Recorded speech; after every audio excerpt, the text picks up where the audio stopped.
So what happens when the very walls you built to protect your deepest beliefs are the exact things blinding you to reality? Think about it. When you finally realize your entire worldview has shifted, is it this like sudden dramatic lightning bolt moment? Or when you actually look closer, is it the culmination of a long, slow drift where you wake up and realize you're standing on a completely different shore? I mean, it is such a universally human experience, right? And we see it across basically every discipline. We really love the narrative of the sudden epiphany. Oh, absolutely. It just makes for a great story. But reality is usually a lot messier than that. We build these internal structures, these intellectual and psychological belief systems, just to make sense of the world. And it takes a massive amount of cognitive friction for us to finally admit when the structures might actually be obsolete. Right. Okay, let's unpack this because that tension, between holding on to our deep-rooted traditions and opening our eyes to new paradigms is exactly what we're exploring today. We're taking a deep dive into a profoundly personal essay titled My Journey of Faith. Yeah, written by Joseph Bae. Exactly. Dated September 6, 2025.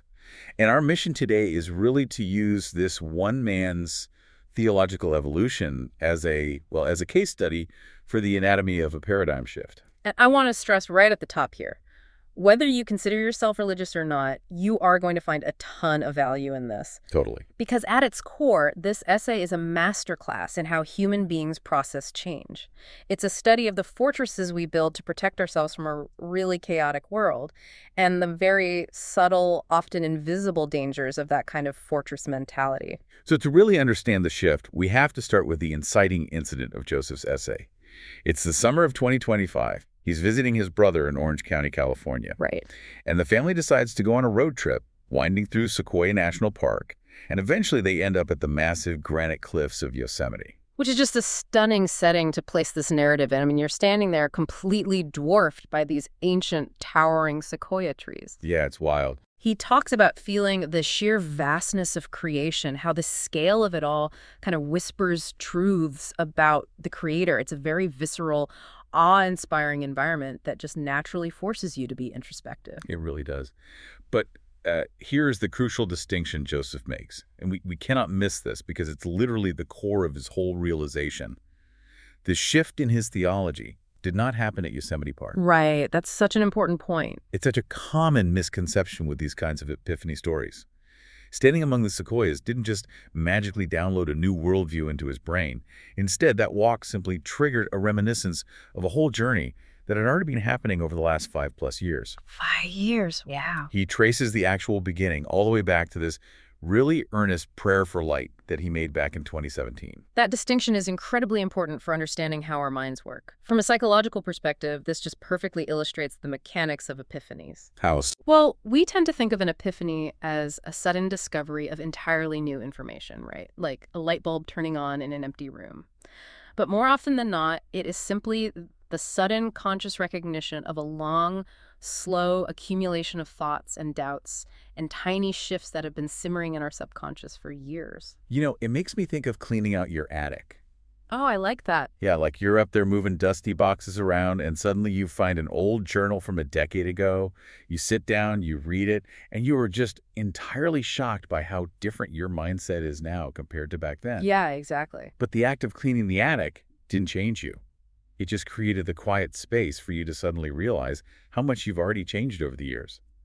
So essentially, Yosemite was Joseph's attic. That is a brilliant way to look at it. Yosemite provided the silence and the physical scale necessary for him to consciously process a 5-year internal evolution. But if we want to understand the end of that 5-year shift, we have to understand his starting point. Right. Where did he begin? We need to look at the theological attic he was reflecting on, so to speak. Okay, so Joseph grew up in the ultra-conservative Korean Presbyterian Church. He describes it as a world of rigorous doctrine and solemn hymns, where every single verse of Scripture was weighed like gold. Very structured. Extremely. Later at university, he attended the Cambridge Presbyterian Church. He was deeply entrenched in his Reformed heritage. And when we say Reformed, in this specific context, we are talking about a very specific, highly systematic theology. Yeah, the tulip thing, right. Exactly. It's often summarized by the acronym TULIP, the 5 petals of Calvinism. That stands for total depravity, unconditional election, limited atonement, irresistible grace, and the perseverance of the saint. Okay, wait, I have to stop you there. Total depravity, limited atonement. I know, it's heavy. Right, like if I'm a listener who hasn't been to seminary, that just sounds like a list of really intimidating jargon. Yeah. Can we translate that into plain English? Yeah. What does that actually look like for a believer just sitting in the pews? That's a very fair point. So, in plain English, Calvinism is a theology centered entirely on God's absolute sovereignty and human inability. Yeah. Total depravity doesn't mean people are as evil as they could possibly be. It just means human nature is entirely broken by sin, so we cannot choose God on our own. Got it. Therefore, unconditional election means God chooses who to save based on his own will, not on anything we do.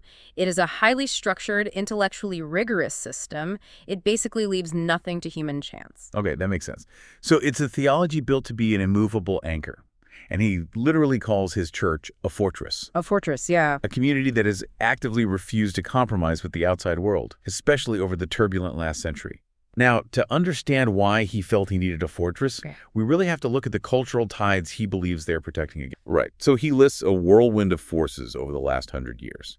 Feminism, humanism, liberal leftist socialism, cultural Marxism. He also points to critical race theory, the woke ethos, the sexual revolution, and the LGBTQ+ agenda. Yeah. In his worldview, these movements have flooded academia, seminaries, media, and the broader culture under the banner of a post-war consensus that prioritizes human approval over divine truth. And he doesn't just view these as, like, political disagreements you might argue about at Thanksgiving. He views them through a deeply spiritual lens. Right. He cites 1 John 5.12. Yes, which states that the whole world is under the control of the evil one. So for Joseph, the architect behind all this cultural drift is Satan himself, acting as the great deceiver. Because of that framework, he really praises his ultra-conservative church for holding the line. It makes sense why he would. Yeah, while he watched other mainstream churches water down their convictions on sexuality, marriage, or the origins of life, his tradition stood firm. You can absolutely understand the psychological appeal of that fortress. When the world outside feels chaotic and it's rapidly shifting and untethered, a community that offers absolute, unyielding certainty is incredibly comforting. Definitely. It preserves what he calls a pure stream amid polluted waters. But, and this is where the paradigm shift really begins, Joseph starts to push back on his own fortress. He asks a pretty brilliant question. What does he ask? He says, is this fortress actually unscarred by the world's drift? Are the walls as impermeable as they claim? And he points to a really specific example, 1 Corinthians 11. Ah, yes. The passage about women wearing head coverings in public worship. Right. For centuries, right up until the turn of the 20th century, this was a completely standard practice in the church. It was observed as a symbol of divine order. But today it has vanished. It has completely disappeared from nearly every sanctuary, including the ultra-conservative ones that pride themselves on never changing to fit the times. So Joseph looks at this and asks, if even the strictest, most uncompromising fortresses experience this kind of cultural erosion, what else are they missing? What's fascinating here is how Joseph frames that exact question. He isn't accusing his church of malicious hypocrisy. He's making a much more profound observation about human nature. Yeah, it's not an attack. No, not at all. He realizes that no corner of any institution is immune to the slow erosions of time. But more importantly, it leads him to his big, terrifying question. What if, in our zeal to hold the line and lock the doors tightly against the world, we've accidentally locked out new movements from God? And that realization is the hinge of his entire essay, because he goes on to identify two massive divine milestones from the last century that his fortress completely ignored. Let's look at the first one, the Pentecostal movement. Which is a seismic theological shift for someone coming from a strict Reformed background. It really is. He points to the early 1900s. You have the 1904 to 1905 Welsh revival led by Evan Roberts. Then the famous 1906 Azusa Street revival in Los Angeles, where multitudes were drawn into ecstatic worship. And then the 1907 Pyongyang revival in Korea. And he notes these weren't just highly emotional gatherings. No, they were something else entirely. They saw the return of Acts-style spiritual gifts, things that had been dormant for centuries. People speaking in tongues, casting out demons, experiencing dramatic healings. But I'm going to play devil's advocate here, acting as a proxy for the skeptic. The argument is that God just hit the pause button on miracles for almost 2,000 years. and then suddenly turn the faucet back on in 1906. Yeah, that is the tough question. Isn't it more likely that these 20th century revivals were just mass hysteria or psychological contagion? Like, why would these gifts vanish for centuries? That is exactly the historical and theological puzzle that Calvinists face. Because if you look back at the spiritual titans of the Reformation, John Calvin, the Puritans, they didn't report these phenomena. Not at all. Calvin himself admitted in his writings that he was entirely puzzled by what the Apostle Paul meant by speaking in tongues. He literally said it completely eluded his experience. That's fascinating. Right. So for centuries, the Reformed fortress just assumed these gifts died out with the original apostles. To explain this sudden resurgence, Joseph brings in the biblical teaching of Derek Prince, specifically this concept of the early and latter rains. Okay, walk me through that. How does an agricultural concept explain a 2,000-year gap in miracles? Well, it's drawn from Deuteronomy 11 and Joel 2. In biblical agriculture in the Middle East, the early rain softens the hard ground for planting the seed, Okay. and the latter rain is a heavy deluge that plumps up the grain right before the harvest. Derek Prince applies this as a theological inclusio, essentially a set of bookends for the church age. Oh, I see. So the early rain was the original outpouring of the Holy Spirit in the book of Acts, launching the church in the first century. Exactly. The Spirit has always been present in the intervening centuries, but these intense, concentrated deluges serve as epochal markers. The Pentecostal explosion of the 20th century is the latter rain, an intensifying manifestation signaling the end of the church age and a coming final harvest. Okay, and here is where the two completely separate historical timelines crash into each other. A crossover. Yes, because these latter rains didn't happen in a vacuum. They perfectly coincided with a massive geopolitical shift, which becomes Joseph's second major blind spot. We are talking about the rebirth of the nation of Israel on May 14th, 1948. Right. From a biblical prophecy standpoint, the physical restoration of Israel is viewed by many as the single most significant geopolitical event in the millennium. And the history following 1948 is staggering. You have the 1948 War of Independence, where a fledgling state repelled 5 armies. Yeah. The lightning victory of the 1967 Six-Day War. The 1973 Yom Kippur War. All the way up to recent events stemming from October 7, 2023, what Joseph refers to as the 2024 Operation Pager and 2025 Operation Rising Lion. Now, how do these two completely different blind spots connect? This is where Joseph cites Norman Grubb's writings on a man named Rhys Howells. Tell us about him. So Howells founded the Bible College of Wales, which was born straight out of the embers of that Pentecostal Welsh revival we just talked about.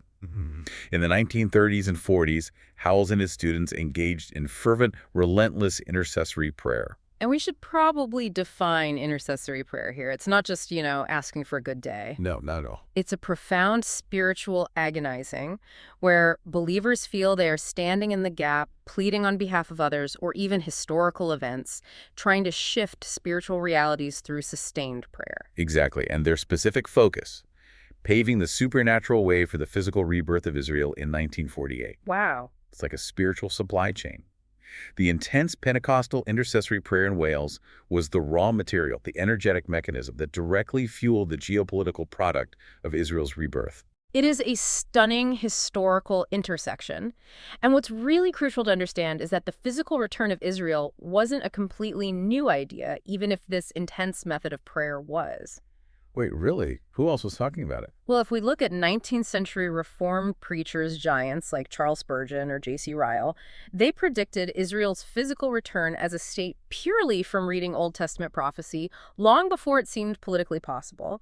Spurgeon preached back in 1855 that there would again be an incorporated state of Israel. That's crazy. And Joseph connects this to the sprouting of the fig tree from Matthew 24. Yeah. Jesus said, when the fig tree puts forth leaves, you know summer is near, and that generation will not pass away before all things take place. Right. For Joseph, 1948 is the fig tree sprouting. It's the literal fulfillment of Isaiah 66:8, can a country be born in a day? Which brings us to the ultimate friction point of Joseph's essay. If the Pentecostal outpouring and the rebirth of Israel are, as he believes, the two most epical acts of God in millennium, why are they met with total, absolute silence in his old Reformed tradition? He calls it gatekeeping. He critiques the sheltered enclave of the modern pulpit. He points out that his former tradition restricts the pulpit to seminary-vetted pastors with highly pedigreed resumes. And those pastors play it incredibly safe. Very safe. They will preach beautifully from the Gospels. They will unpack Paul's epistles with immense academic care. But they shy away from the prophetic. A verse-by-verse study of Revelation mysteriously stops at chapter 3. Oh, wow. Yeah, they completely avoid the Olivet Discourse where Jesus talks about the end of the age. We do have to be fair to their hesitation, though. There is a deep, historically justified fear of the fringe. That's true. Pastors remember the absolute frenzy of 1988, which was sparked by Edgar Whisenant's infamous book, 88 Reasons Why the Rapture Will Be in 1988. Date setting has scorched a lot of congregations and discredited a lot of ministries. Yeah, left a bad taste in everyone's mouth. Exactly. It's much, much safer to just preach sanctification, which is the daily grinding process of becoming a morally better person, and focus on daily discipleship 365 days a year. I understand the caution. Nobody wants to be the pastor associated with the guy wearing a sandwich board saying the end is nigh. Right. But let's bridge this to a secular equivalent. Think about a corporate boardroom where the CEO refuses to acknowledge massive technological shifts, like AI, because they're terrified of investing in a fad and looking foolish. Oh, that's a good analogy. By playing it safe, they actually fail to prepare their company for the reality of the market. Joseph makes the exact same argument for the church using Matthew 24, the concept of food in due season. Right. Jesus commends the servant who gives the household food in due season. Joseph argues that in 2025, with global shadows lengthening, eschatology, the study of the end times, is the required food in due season. So I have to ask, at what point does playing it safe actually become a dereliction of duty? If you are a leader, and you are so afraid of looking fringe that you refuse to discuss the massive geopolitical and spiritual realities happening right outside your congregation's doors, aren't you failing your people? That is the tension that shatters Joseph's fortress. And if we connect this to the bigger picture, it explains his final radical paradigm shift. It all comes back to Joel chapter 2. I will pour out my spirit on all flesh. On all flesh, yeah. For his entire life, Joseph's theology relied purely on ordained, highly educated clergy to mediate the truth. But his journey brings him to a place where he embraces a much wilder, decentralized paradigm. What does that look like? He envisions a world where the Spirit empowers everyday, untutored people, men servants, maid servants, you and me, to understand and participate in these massive historical shifts. He realizes the fortress walls were actually keeping the people disempowered. Wow. So what does this all mean for us? Let's recap this incredible journey. Joseph started in a proud, defensive theological fortress. He was perfectly content to hide behind thick, Calvinist doctrinal walls to protect himself from a shifting culture. But slowly, over 5 years. Exactly, over 5 years. Through studying history, geopolitics, and scripture, he began to see the cracks in his own walls. And it culminated in that summer of 2025, standing among the giant sequoias in Yosemite. The sheer scale of nature didn't teach him something entirely new. It simply gave him the quiet perspective to finally admit what he had already learned. That the world was moving in ways his tradition had completely ignored.